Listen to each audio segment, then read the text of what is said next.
Sir ನೀವು ನಿನ್ನೆ ಡೆಲ್ಲಿಗೆ ಹೋಗಿದ್ದ ವಿಚಾರ ಬಹಳ ದೊಡ್ಡ ಮಟ್ಟದಲ್ಲಿ ಚರ್ಚೆ ಆಗ್ತಾ ಇದೆ. ದಿಢೀರ್ನೆ ಡಿ.ಕೆ. ಶಿವಕುಮಾರ್ ಡೆಲ್ಲಿಗೆ. ನೋಡಪ್ಪ, ನಾನು ಚೀಫ್ ಮಿನಿಸ್ಟರ್ಗೂ ನಮ್ಮ ಇವ್ರಿಗೂ ಕೂಡ ನಾನು ಹೇಳಿದೆ, ನನಗೆ ಎಮರ್ಜೆನ್ಸಿ ಬೇರೆ ಮೊದಲೇ ಪ್ರೋಗ್ರಾಮ್ ನನಗೆ ಟೈಮಿಂಗ್ ಫಿಕ್ಸ್ ಆಗಿತ್ತು. ಅದಕ್ಕೆ ನಾನು ಭಾಷಣ ಮಾಡ್ಬಿಟ್ಟು ನಾನು ಹೊರಟೆ.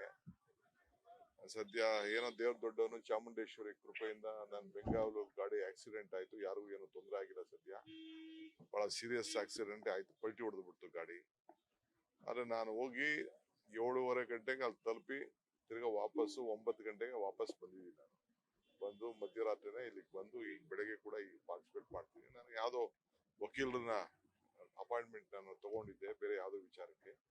ಅದಕ್ಕೆ ಹೋಗ್ಬಿಟ್ಟು ನನ್ನ ಕೆಲಸ ಮುಗಿಸ್ಕೊಂಡು ನಾನು ಬಂದಿದ್ದೀನಿ. ಅದು ಬಿಟ್ರೆ ಯಾವ ರಾಜಕಾರಣನೂ ಇಲ್ಲ, ಯಾವ ಟೂರ್ ಪ್ರೋಗ್ರಾಮು ಇಲ್ಲ, ಏನಿಲ್ಲ. ನನ್ನ ಖಾಸಗಿ ಕಾರ್ಯಕ್ರಮ ಓದೆ ಮುಗಿಸ್ದೆ ಬಂದೆ. ಬಹಳ ಪ್ರೀತಿ ಮಾಡ್ತಾ ಇದ್ದಾರೆ. ಡಿ.ಕೆ. ಶಿವಕುಮಾರ್ ಅವಮಾನ ಆಯ್ತು. ಅವ್ರಿಗೆ ಯಾವಾಗಲೂ ನನ್ನ ಮೇಲೆ ಪ್ರೀತಿ ಜಾಸ್ತಿ. More strong, more love also.